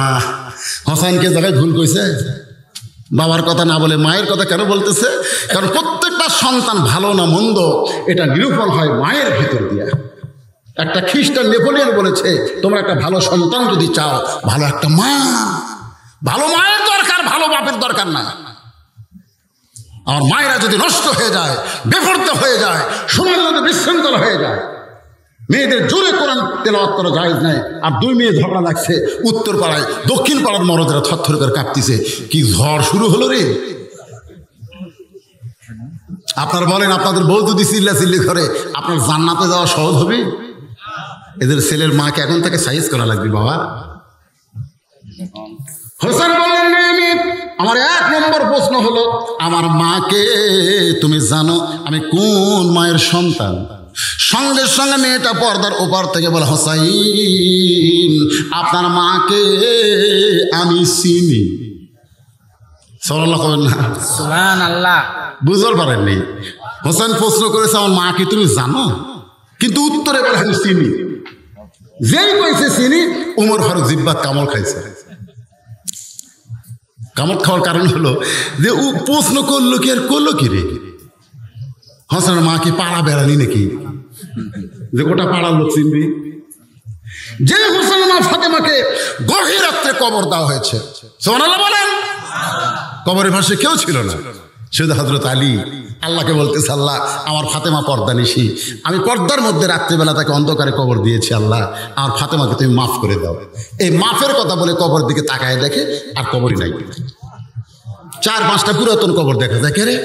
এইমাত্র ফাতেমার কবর দিলাম। সেই নতুন কবর কোন জায়গায়? আলী গোটা জান্নাতুল বাকি দৌড়ার বলে ফাতেমার কবর, ফাতেমার কবর কোথায়? ফাতেমার কবর কে যেন বলে আলী রে। আমার ফাতেমা পর্দানিশী, আমি আল্লাহ জোহরা ডিগ্রি দিয়ে তার কবরকেও কিয়ামত পর্যন্ত পর্দা করেছি। যার কবর পর্যন্ত চিহ্ন নাই, আর ওই মেয়ে কয় আমি চিনি। আলী কান্দের কয় তুই কি কোষ রে পাগলি, আমি হোসেনের বাবা, ফাতেমার স্বামী, তারপরও আমি আজ পর্যন্ত পুরোপুরি চিনবার পারিনি। গভীর রাত্রে হযরত আলী ঘুম থেকে চেতন পায়, দেখে ফাতেমা নাই। এখন বলেন যত বড়ই হুজুর স্বামী হোক, চেতন পায় বউ কাছে না থাকলে কি হবে? সন্দেহ হবে না? হয়তো আলী তাকায় দেখে দরজা খোলা, দরজা খোলা। কিরে দরজা খোলা? গভীর রাত্রে তাকায় দেখে মরুভূমির ভিতরে কালো চাদর এরকম মাথার উপর দিয়ে খুব জোরে জোরে ফাতেমা হাঁটতেছে। আলী সন্দেহ হয়ে গেলে গভীর রাত্রে আমাকে একলা থুয়ে বউটা আমার যায় কোথায়? পিছনে পিছনে নিরাপদ দূরত্ব বজায় রেখে হাঁটতেছে। আল্লাহ নবী যেই ঘরে শুয়ে আছে ওই ঘরে জানলায় ফাতেমা চুপটি করে দাঁড়িয়ে বলে, বাবা মেহেরবানি করে একটু ঘরের দরজা খোলেন। সঙ্গে সঙ্গে নবী ঘরের দরজা খুলে দিলে ফাতেমা ঘরের মধ্যে যায়। আলী দৌড়ে গিয়ে জানলার কাছে কান লাগায়, দেখে আজকে বাপ মেয়ের মধ্যে কি গল্প হয়, আমার বিরুদ্ধে মনে হয় গল্প হবি। এর কান লাগায় আছে। রাসূল বলে ফাতেমা, এই ফাতেমা তুই একলা ঢুকলি কেন? আলীকেও নিয়ে আয়। আলী জানলার কাছে চমকে উঠছে, কে রে? আমি জানলার কাছে, এটা নবী কেমনে দান করে? ফাতেমা বলতেছেন, বাবা আপনি আনবার করে কেমনে আনবো? ঘুমের মধ্যে আছে। আপনি বলেন একটা ঘুমন্ত স্বামীকে আমি ফাতেমা যদি চেতন করে আপনার কাছে নিয়ে আসি, তার ঘুমের ক্ষতি হবে, আমার পাপ হবে। আমি আমার ঘুমন্ত স্বামীকে চেতন করতে পারিনি বাবা। গভীর রাত্রে আপনার কাছে আইছি, মেহেরবানি করে একটু বাতি জ্বালান। আল্লাহ নবী বলেন, বাতি জ্বালানোর কোনো দরকার নাই, কি বলবি বলে তাড়াতাড়ি যা। কারণ আলী যদি চেতন পায় তখন কি করবি? কারণ চেতন পাইলে কিন্তু আলী জানবার পারবে তুই তার কাছে নেই, তোরে সন্দেহ করবে মা, তোরে সন্দেহ করবে মা। ফাতেমা বলে, বাবা খবরদার এমন কথা বলবেন না। আল্লাহ আমাকে এমন একটা স্বামী দিয়েছে যে স্বামী কোনোদিন আমাকে সন্দেহ করবে। আপনারা বলেন তো আলী আল্লাহ খাড়া হয়ে আছে, সন্দেহ করে না? যখন সন্দেহ করে না, যেই ফাতেমা কইছে আমার স্বামী কোনোদিন আমাকে সন্দেহ করবে না, তখনই হঠাৎই বুঝতেছে, আরে আমি আমার বউরে চিনতে পারিনি রে। যে বউ আমাকে এত বিশ্বাস করে আর আমি তার পাশে দৌড়াই। সুবহানাল্লাহ কবেন না? ফাতেমা বলে, বাবা একটু বাতি জ্বালান। সঙ্গে সঙ্গে নবী বাতি জ্বালাইয়া ফাতেমা কোনো কথা না বলে দুইটা হাত আল্লাহ নবীর সঙ্গে বাড়ায় দেয়। রাসূল বাতির আলোতে দেখতে পায় হাতের তালু আছে কিন্তু চামড়া নাই, দুইটা হাত গোস্তের টুকরার মতো লাল দেখতে পায়। ফাতেমা বলে, বাবা এর আগে বহু বলেছি কিন্তু কাম হয়নি বাবা, আজকে নিজের চোখে দেখেন এই দুইটা হাত দিয়ে কি আর আমি যাতা ঘুরাবার পারি বাবা? মেহেরবানি করে 3টা দিনের জন্য একটু খাবার দেন, যে খাবার আমার হাসান হোসেন তার বাবা খাবে, তারা যেন বুঝতে না পারে আমি এত বিপদে রয়েছি। আল্লাহ রাসূল ঘরের কোনায় গিয়ে বলে, বাবু দুনিয়ার কত সুন্দর সুন্দর ধনী যুবক আমার ফাতেমাকে বিয়ে করবার চাইছিল, আপনি হ্যাঁ কিছুই কর না। আলীর আমার বিবি মেয়ের জন্য আপনি স্বামী হিসাবে কবুল করলেন, এখন আলীর সঙ্গে ঘর করে আমার মেয়েটা যে কত কষ্ট আছে আল্লাহ, যদি আমি শুধু নবী হইতাম তোমার কিছুই বলতাম না, কিন্তু একজন বাবা হওয়ার কারণে বড় কষ্ট হয়। সঙ্গে সঙ্গে ফাতেমা মাথায় ঘোমটা দিয়ে নবীর ঘর থেকে বাইরে যায়। রাসূল বলে, ফাতেমা বাইরে যাস কেন? ফাতেমা কান্দে বলে, বাবা আপনার কাছে সাহায্য নিবে আইছি, তাই বলে আমার স্বামীর বিরুদ্ধে আপনি আল্লাহর কাছে বলবেন, এইটা শোনার জন্য আমি আসিনি বাবা। আপনি জানেন না বাবা, আল্লাহর পরে কাউকে যদি সেজদা দেওয়ার হুকুম থাকতো আপনি বলেছেন স্বামীর পায়ে সেজদা করো। আমি সেদিন থেকে আল্লাহর পরে আমার স্বামীকে এত ভালোবাসি, আমার স্বামীর বিরুদ্ধে কিন্তু বললে আমি ফাতেমা আর সহ্য করতে পারি না। রাসূল বলে, তুই কে মা, তুই কে রে? আমি নবী হইয়াও তো তোর চিনতে পারলাম না। আল্লাহ বলে, হাবিব আপনি হলেন পুরুষের আদর্শ আর আপনার মেয়ে হলো নারীদের আদর্শ। আলীর চোখটা দরদর করে পানি পড়তেছে। অনেক সময় পার হয়ে যায়, মেয়েটা বিরক্ত হয়ে বলে, হোসাইন 1 নম্বর প্রশ্ন করলেন, আমি উত্তর দিলাম, হইল কি হইল না? আপনার 3টা বিচারক যে কথাই কর না, আপনি প্রশ্ন করলেন আপনার মাকে, আমি বললাম চিনি। হলো কি হলো না, কথা কন না কেন? ওমর ফারুক বলে কেমনে হবে? হোসেন প্রশ্ন করেছে আমার মাকে তুমি জানো, আর তুমি উত্তর দিলে কেমনে চিনবা? তুমি হোসেনের মাকে চিনো? মেয়েটা বলতেছে হোসেন আপনার মায়ের চোখের ভুরু জোড়া ছিল, আপনার মায়ের বাম গালে কালো একটা তিল ছিল, থুতনির তলে লাল একটা দাগ। সঙ্গে সঙ্গে আলী কান্দের বলে মা যা বলছো বলছো আর বলো না, এখানে তিনজন পুরুষের মধ্যে একজন পরপুরুষ রয়েছে। এখানে তিনজন পুরুষের মধ্যে একজন কি পুরুষ? আপনার বলো তো সেই পরপুরুষের নাম কি? দেখছেন, ফাতেমা দুনিয়া থেকে চলে গেছে, সেই ফাতেমার বর্ণনা সহি বর্ণনা, মানে যেটা দেখা বর্ণনা, সেই বর্ণনা একটা পরপুরুষের সামনে দেওয়া যাবে না। আর আমাকে মুরিদের বইয়ের কাছে পীর সাহেব কি পুরুষ? কথা কই না রে বাঙালিরা, কথা কই না। আপনার এলাকাতে মনে হয় ভণ্ড নাই। তুই তো মুরিদ নিরি, তুই বহু কিছু পাইলি, তোর বউ মুরিদ করাবি না? তা সে বউকে বলতেছে আমার বাপজান তো তোমাকেও মুরিদ দিবার চাই। বউ তো এক ঠ্যাং তুলে আসে, চলো যাই। পীর সাহেব বলতে তুই মুরিদ দিছিস? বলে হ্যাঁ হুজুর 1 বছর আগে। তোর বউ যখন লাইনি তুই বেড়া থাক, তোর বউ ভিতর ঢুকে দে। আর টাটকা বউ ভিতর ঢুকে দিছে, বাবা দরজা বন্ধ করে দিছে, দিয়ে লাহুত সবক লাহুত। বোঝেন কিছু? যেদিন কোরআন দিয়ে বাংলাদেশ চলবে, ভণ্ডদের আস্তানা গোটা বাংলার জমিয়ে থাকবে না। তোর এখান কথা ঠিক না? ইসলামের সবচাইতে ক্ষতি করে এরা, এই ভণ্ডরা। আমার দয়াল বাবার দরবারেতে কেউ ফিরে না খালি হাতে, ইয়াকা নাবুদু ওয়া ইয়াকা নাস্তাইন। সূরা ফাতিহার মধ্যে যখন আপনি পড়েছেন, এইটা বলা আপনার জন্য শিরক হয়ে গেছে। কারণ মুমিন মুসলমান কোনো বাবার কাছে যাবে না। মুমিন মুসলমান নামাজে 5 বার কার কাছে দাঁড়াবে? কথা বলেন না, কার কাছে? সূরা ফাতিহার মধ্যে আল্লাহ শিক্ষা দিয়েছে ইয়াকা নাবুদু ওয়া ইয়াকা নাস্তাইন। আলী কান্দারে বলে মা তুমি কেমনে বলতে পারো চোখের ভিতর জোড়া? এটা আমি আলী বলতে পারি, কারণ আল্লাহ রাসূল বলেছেন 2 বিবির এই যে ভুরুর জোড়ার মাঝখানে কেউ যদি একটা মহব্বতের চুমা দেয়, তারা আমল নামায় একটা নফল হজের সওয়াব আল্লাহ দেয়। সুবহানাল্লাহ। সবাই করলো না রে? আমি কি বলছি, প্রেমিকার না বইয়ের? 2 বইয়ের যে ভুরু নাই, ভুরু এই যে ভুরু, এর মাঝখানে আলী বলতেছে রে মা, ফাতেমার বাম গালে কালো একটা তিল ছিল, আমি বলতে পারবো স্বামী হওয়ার কারণে। থুতনির তলে লাল একটা দাগ ছিল, বলতে পারি, কিন্তু তুমি কেমনে বলবা? মেয়েটা বলে হোসাইন ওই রোমের জেলখানায় যখন বন্দি ছিলাম, শেরদিল কারারক্ষী সকালবেলা আমাকে 3টা চাবুক মারতো, বিকালবেলা 3টা করে চাবুক মারতো। এই চাবুকের আঘাতে জর্জরিত হয়ে একদিন বিরক্ত হয়ে আল্লাহকে বললাম, আল্লাহ তোমার কলেমা তোমার ঈমান নিয়ে রোমের জেলখানায়, আর এইভাবে আমাকে কষ্ট দেয়। তুমি আল্লাহ আছো আসমানে, তোমার নবী আছে মদিনায়, আমাকে দেখার মতন এই জেলখানায় কেউ নাই। এই কথা বলতে বলতে আমি যখন বেহুশ হয়ে চলে গেছি, এমন সময় দেখি ওই জেলখানায় আমার শেওরের পাশে নূরের একটা পুতুলি বসে বসে কাঁদতেছে। আমি বললাম কে গো আপনি? জান্নাতের হুরি না বেহেশতের পরি? আমার মাথায় হাত দিয়ে বলে মা আমি জান্নাতের হুরিও না বেহেশতের পরিও না, আমি জান্নাতুল বাকি থেকে এই জেলখানায় দেখতে এসেছি, আমার নাম হইল ফাতেমা। মেয়েটা বলে হোসাইন সঙ্গে সঙ্গে আমি আপনার মার চেহারার দিকে দেখি, গোটা শরীরের কিছুই দেখতে পাই না, শুধু মুখটুকু দেখতে পাই। ওই মুখটুকুর মধ্যে চোখের পুরো জোড়া দেখেছি, বাম কালে কালো একটা তিল দেখেছি, থুতুর তলে লাল একটা দাগ দেখতে পাই। সঙ্গে সঙ্গে হোসেন চিল্লে বলে রে মেয়ে, 1 নম্বর প্রশ্নের উত্তর যেমন আশা করেছিলাম তার চাইতে 100 গুণ তুমি সুন্দর দিয়েছ। ওমর ফারুক বলতে চালি ভাই আমার ঘটকায় আল্লাহ কবুল করছে। হোসেন বলে এত সহজ না, 3টা প্রশ্নের উত্তর দিলে বিয়ে করব, 1টা দিলে করব না। ওমর ফারুক বলে হোসেন তাহলে 2 নম্বর করো। হোসেন বলতেছে আমার 2 নম্বর প্রশ্ন হলো তুমি 6 বছর বয়সে ঈমান গ্রহণ কেমনে করলা?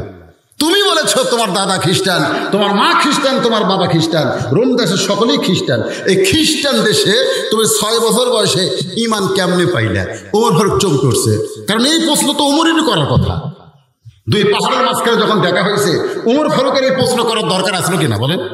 যে যেই প্রশ্ন উমর করতে পারে না, সে প্রশ্ন কে করছে? মেয়েটা বলে, হাসাইন 6 বছর বয়সী মান কেমনে পাইলাম?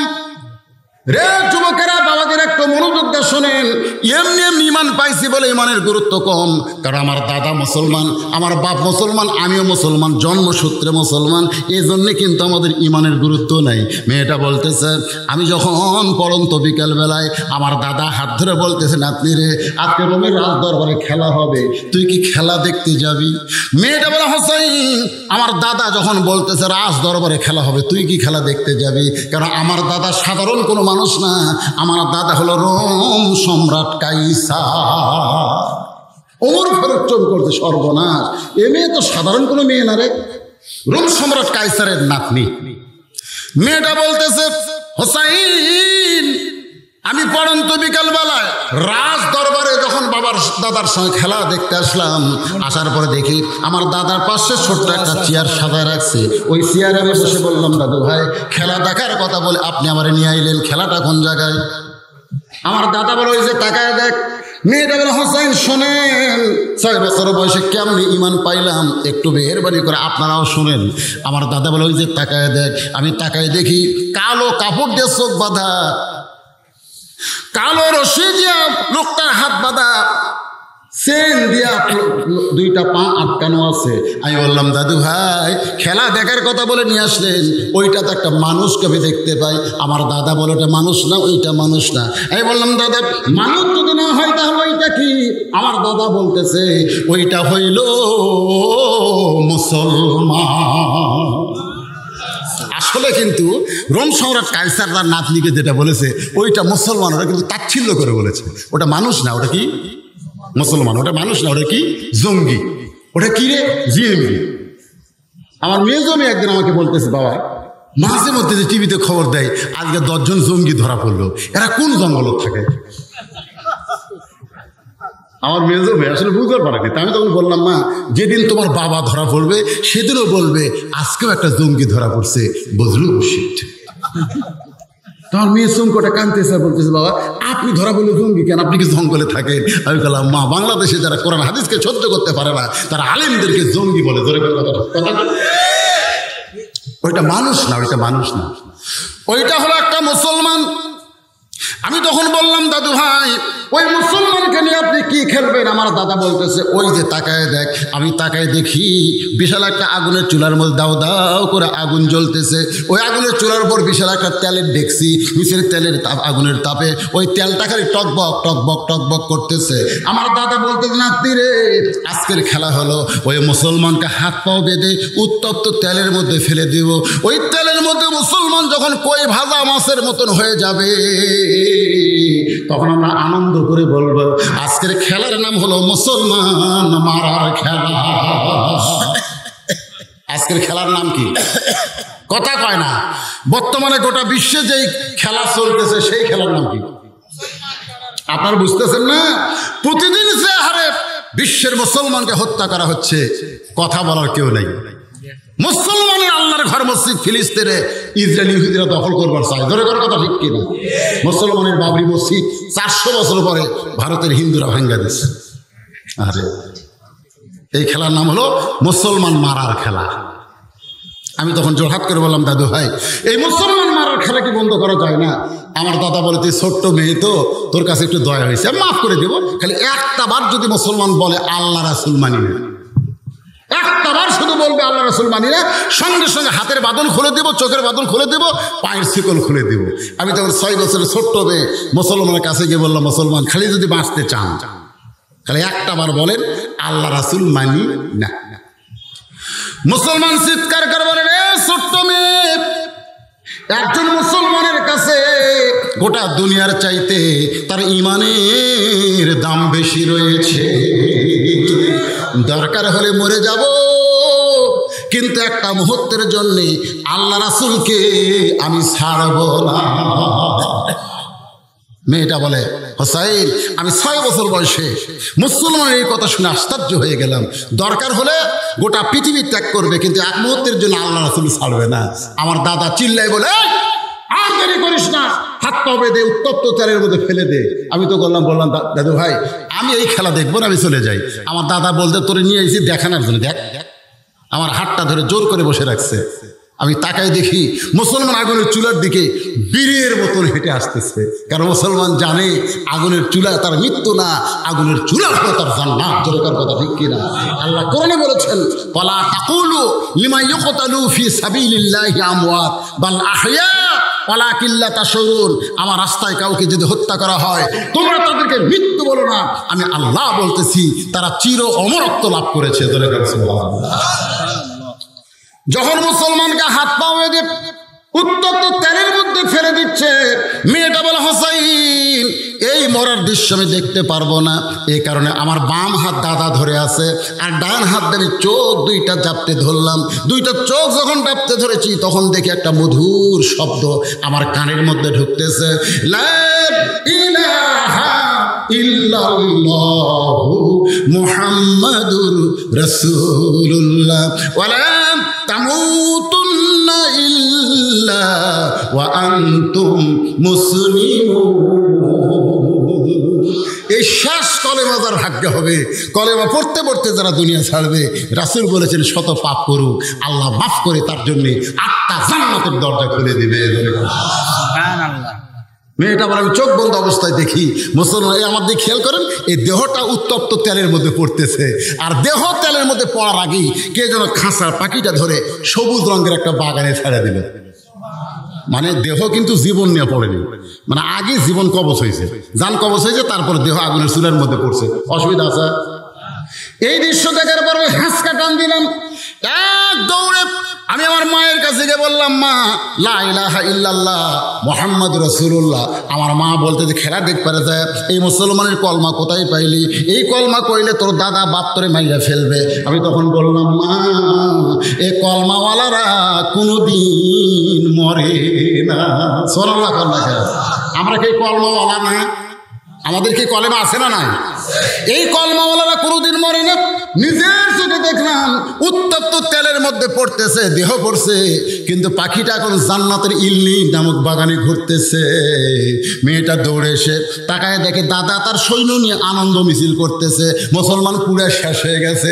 মেয়েটা বলে ও দাদু ভাই তোমাদের দুইটা চোখ দিয়ে দেখতেছো মুসলমান পুরো মরে গেছে, কিন্তু নিজের চোখে দেখছি দাদা মুসলমান এখন জান্নাতের বাগানে ঘুরতেছে। আমার দাদা রাগ করে কয় তুই আমার নাতি হয়ে মুসলমানের পক্ষে কথা বলিস কেন? আমি তখন বললাম দাদা ওই মুসলমানকে যখন হত্যা করেছেন মুসলমানের কলেমা আমার কানের মধ্যে ঢোকে, আমার কলিজা পরিবর্তন করে দিয়া আমি ঈমান গ্রহণ করেছি। হোসেন বলতেছে রে মেয়ে 2 নম্বর প্রশ্নের উত্তর তুমি যত সুন্দরভাবে দিলে, আমি যেমন শুনতে চেয়েছিলাম তার সাথে 1000 গুণ সুন্দর হয়েছে। ওমর ফারুক বলতেছে আলী ভাই আমার ঘটকারে আল্লাহ কবুল করেছে। হোসেন বলতেছে এত সহজ না, 3টার উত্তর দিলে বিয়ে করবো, নচেত আমি করবো না।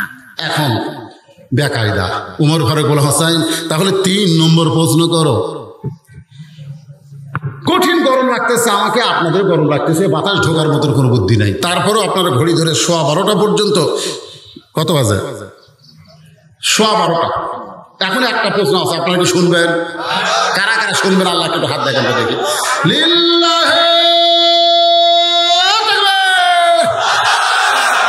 হাত নামান। এই জন্যই তুললাম হাত, কারণ আপনার যদি এখন ওঠেন আর আমি যদি বলি বসেন, তাহলে আপনারা যদি বলেন হুজুর কয় তারিখে দাওয়াত দিয়েছেন, আপনি কয় তারিখে দাওয়াত দিয়েছেন? 20 তারিখের দিন নিছেন, এখন 21 তারিখ দেখা যায়। আমার ঘড়ির তারিখ দেখা যাচ্ছে, এটি লেখা হচ্ছে 21 সাদার মধ্যে 21 অক্টোবর। তার মানে বোঝা গেল 20 তারিখ আর নাই। এই 15 মিনিট কিন্তু বোনাস হিসাবে আমি আপনাদের ওয়াজ শোনাচ্ছি। আরও যদি 15 মিনিট হয় সমস্যা আছে ভাইজান, এটাকে মিডিয়াও এরা মাঝে মধ্যে উঠুক, অসুবিধা, আপনারা ওঠা বসা করেন। আর একটা প্রশ্ন, মারাত্মক প্রশ্ন, এই যুবকেরা তোমাদের জন্য অত্যন্ত অত্যন্ত হেদায়েত সম্পন্ন প্রশ্ন। বাবা একটু মনোযোগ দিয়ে শোনো। প্রশ্ন বলার আগে একটা গান গাবো, শুনবেন? মনের ঘরে তালা দিয়া চাবি নিয়া আছেন সাই, আমি অধম শব্দ কি তার হুকুম ছাড়া বাইরে যাই, হুকুম ছাড়া বাইরে যাই। আমার দুই কান্দে দুই মোহরি, লেখিতেছেন ডায়েরি, দলিল দেখে রায় দিবে, টাকা পয়সার নাই কারবার। সবাই বলেন আছেন আমার মুক্তার, বলেন আছেন আমার ব্যারিস্টার। সেই বিচার কোন বিচার? যেরকম কোন বিচার? বাংলাদেশের বিচারে মামুনুল হক কি হয়, প্রত্যেক দিন একটা করে নাটক করতেছে, আমাকে নিয়ে আসতেছে আর একটা করে নাটক করতেছে। এ বাংলাদেশের বিচার কোনো বিচার না, বিচার হবে শেষ বিচার। ধরে কোন কথা ঠিক? এই জন্য তো একটা গান আছে, যদি ফুলগুলো হয় অভিমানে ঝরে যায়, আমি মালা গেথে বলো কারে পরাবো, সে যে কেন এলো না, কিছু ভালো লাগে না, কবরে আসুক, ধরে কোন কবরে আসুক, কোন কবরে আসুক তরে। আজকে তারা হাম্বে তাম্বে করতেছে, খালি মরিয়া দেখো। আছেন আমার মুক্তার, আছেন আমার ব্যারিস্টার, আছেন আমার মুক্তার, আছেন আমার ব্যারিস্টার। শেষ বিচারের হাইকোর্টেতে তিনি আমায় করবেন পার, আমি পাপী তিনি জামিনদার। সেই দিনে সে স্টেশনে, স্টেশন মানে হাসরের ময়দান, ধরে কোন স্টেশন মানে কি? সেই দিনে সে স্টেশনে থাকবে না প্যাসেঞ্জার, দ্রুত জানে পার হবে সে, টিকিট কাটায় আছে যার, পারাপারে থাকলে তারা সঙ্গে নিয়ে গাড়ি ভাড়া, জবাবদিহি করতে হবে ধরলে টিকিট কালেক্টর। আমি পাপী, সবাই বলেন মহব্বত করে বলে, গুনাহ হবে, আমি পাপী তিনি জামিনদার। লিল্লাহে তাকবীর। হোসাইন বলে রে মেয়ে, আমার 3 নম্বর প্রশ্ন হলো বিবাহের পরে, আগে না পরে? এই জায়গাটি যুবক খেয়াল করা লাগবে, তোমাদের জন্য হেদাত। হেদাত বিবাহের পরে যা কিছু করবা, বিয়ের কথা কয় না, বিয়ের আগে কোনো কিছু করা যাবে না। আজকে অনলাইনেরা কি করতেছে, 500 মিনিট কিনে, 400 মিনিট কিনে, 200 মিনিট কিনে, কি জন্য কিনে? ওই মায়ের সাথে কথা কয়, কথা কয় না, মায়ের সাথে কথা কয়। রাস্তার পাশে গল্প ধরছে, ওই রাস্তা দিয়ে কত মানুষ যায়, ওই দিকে খেয়ালই নেই, ওই প্রেম করতেছে। এই জন্য হোসেন বলে রে মেয়ে, আমার 3 নম্বর প্রশ্ন হলো বিবাহের পরে কি বাবা দাদা বোঝা যাচ্ছে না? বিয়ের পরে, বিয়ের আগে কোনো কিছু করা যাবে না। আমাদের বাংলাদেশের যুবকেরা বিয়ের আগে করতে মজা পায় না বিয়ের পরে? কান ফেলে তো শোনেন না, এরা কি গল্প করে, তুমি আমার জীবন গো, আমি গতকাল তোমাকে দেখিনি, মনে 1টা বছর চলে গেল, খালি দুটা ভালো পাল্টা, একদিন দেখেনি 1 বছর চলে গেল, তোমার জন্য মাসের পর রাত আমার ঘুম হয় না, ও গো সোনার ময়না। হাই রে, আল্লাহর কি খাম প্রেম করে ওই মেয়ের সঙ্গে বিয়ে হয়েছে, বিয়ে হওয়ার পরে স্বামী খেলে লাখ টাকা ঘুম পাড়তেছে, বউ কুনার খুঁজা দেখে, কে গো এক রাত আমাকে না দেখলে তোমার 1 বছর মনে হয়, আজকে তোমার ঘরে তুমি শুয়ে আছি, তুমি লাখ টাকা ঘুম পারো কেন? স্বামী তখন কয়, তোর পাড়ার চাইছিলাম না রে, তোর সঙ্গে প্রেম করে ডেটিং করবার চাইছিলাম, কিন্তু আমার ঝামেলা হয়ে গেছিস রে, আর ভালো লাগে না রে। বিবাহের আগে যারা কিছু করবে, বিয়ের পরে তাদের ভালো লাগবে না, ধরে কোন কথা। হে, এই জন্য প্রত্যেকটা মুসলমান হোসেনের এই প্রশ্নের দিকে খেয়াল করো। হোসেন বলতেছে রে মেয়ে, আমার 3 নম্বর প্রশ্ন হলো বিবাহের পরে আমার সঙ্গী তোমার থাকতে, আমার সঙ্গী মানে কি? সুখের দিনেও, কোন সুখের দিনেও, দুঃখের দিনেও, কষ্টের দিনেও, আনন্দের দিনেও, সব সময় আমার সঙ্গেই তোমার থাকতে হবে। মেয়েটা ফোঁপায়া ফোঁপায়া কাঁদতেছে।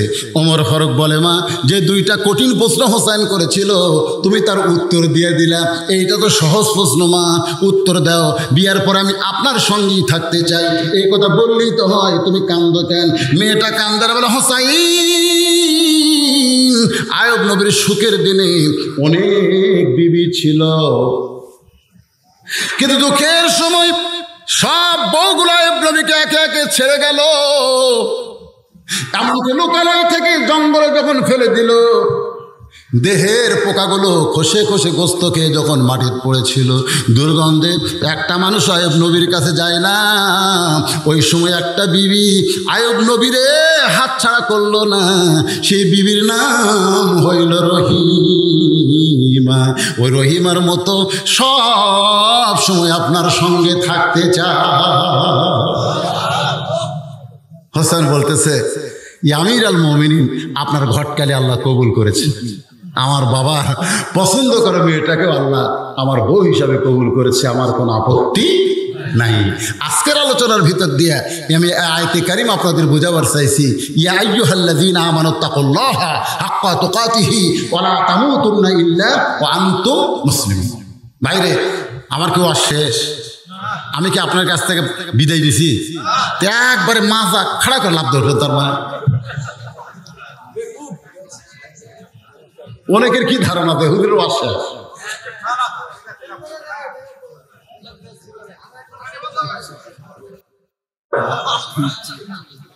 আপনাদের কাছে শোনেন, সব মানুষের দরকার হয় না। বিশাল ধানের ঠিপ, বিশাল ধানের ঠিপ, সব কি ধান? সব কি ধান?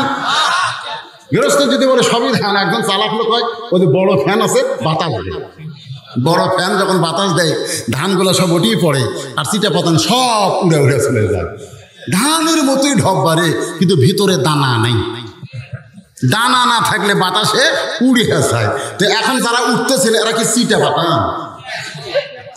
এই ক্যাডেট মাদ্রাসা আপনাদের এলাকায় হোক, এটা কারা কারা চান? আল্লাহকে দুইটা হাত দেখান। লিল্লাহি হাত নামান। এই মাদ্রাসা এলাকায় না হোক, মাদ্রাসা বন্ধ হয়ে যায়, কারা কারা চান? হাত দেখান। কেউ চান না। তাহলে এই মাদ্রাসায় যদি চান, গত বছর আপনারা 50টা কোরআন শরীফ এখানে বিক্রি হয়েছিল, আপনারা কিনেছিলেন বাপজান, মাত্র 500 টাকা একটা করে কোরআন। বাপমা যাদের কবরে গেছে 500 টাকা দেবেন, একটা কোরআন দানের সওয়াব আল্লাহ বাপমার কবরে দিয়ে দেবে। কেন মাদ্রাসার জন্য উপকার হবে? একটা কোরআন শরীফ, কোন আল্লাহর পাগল বাপমাকে জান্নাতে দেওয়ার জন্য একটা কোরআন বাবদ 500 টাকা দান করবেন। আমি দোয়া করে দেবো, আল্লাহ বাপমার কবরকে যেন জান্নাত বানায় দেয়। কে দিছে? 10,000 কে দিল 10,000? আব্দুল সালাম সুলেমান পিতা মৃত। লিল্লাহি তাকবীর। আব্দুল সালাম প্রামাণিক মৃত বাবা মায়ের জন্য দোয়া চাইয়া 10,000, মানে একাই 20টা কোরআন শরীফের টাকা 10,000 দান করেছে। আল্লাহ তার দানকে কবুল করেন। মোহাম্মদ আহাদ আলী ফকির, অসম মন্ডল পাড়া, 30 বস্তা সিমেন্ট, এগুলো কি দেয়? হ্যাঁ, কি করবেন? সদস্য 30 বস্তা সিমেন্ট করবে দান। আল্লাহ তার দানকে কবুল করেন। আল্লাহ নিয়ত থেকে পড়া করেন। মুসাম্মাদ জুলেখা বেগম, আকের আলী, কসব মন্ডল পাড়া, একটা ফ্যান বা আমার জন্য দোয়া চাই করছে দান। আগেও তো ফ্যান দিয়েছে কয়েকটা। একটা কোরআন শরীফ দেওয়ার লোক নাই, না থাকলে আদায় করছে তো মেহের আলী ভাই। আমি আপনার গল্পে মনোবাদ করবো। বসেন, ওঠেন কেন? বসেন। এগুলো দরকার নেই। 2টা কোরআন দিছে না, সব দান করছে, অসুবিধা নেই। বসেন, সবাই বসেন। আস্তাগফিরুল্লাহ পড়েন। আস্তাগফিরুল্লাহ রব্বি মিন কুল্লি জামবি ওয়া তুবু ইলাইহি। আস্তাগফিরুল্লাহ রব্বি মিন কুল্লি জামবি ওয়া তুবু ইলাইহি। লা হাওলা ওয়া লা কুওয়াতা ইল্লা বিল্লাহিল আলিয়্যিল আযীম।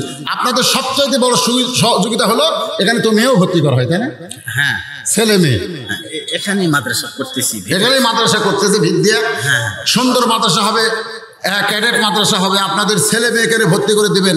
আর এই মাদ্রাসা করতে গিয়ে যারা ঘর করে দেবে, মাদ্রাসা বিল্ডিং নির্মাণ করে দেবে, এই মাদ্রাসা তাদের জান্নাতের একটা ওসিলা হয়ে বলছেন। আপনারা দিবেন, নগদ যদি না পারে বাকি এলাকায় দেবেন। অনেক দান করেছেন, এখন মোনাজাত হবে আপনাদের নিয়ে। সবাই বসেন, হইচই করে উঠে যাওয়া ভালো না। এটা কোনো বাজার না, এটা কোনো মেলা না, এটা হলো জান্নাতের বাগান। এখান থেকে এভাবে যাওয়া যাবে না। এভাবে গেলে আল্লাহ যদি বেজার হয় সব শেষ হয়ে যাবে।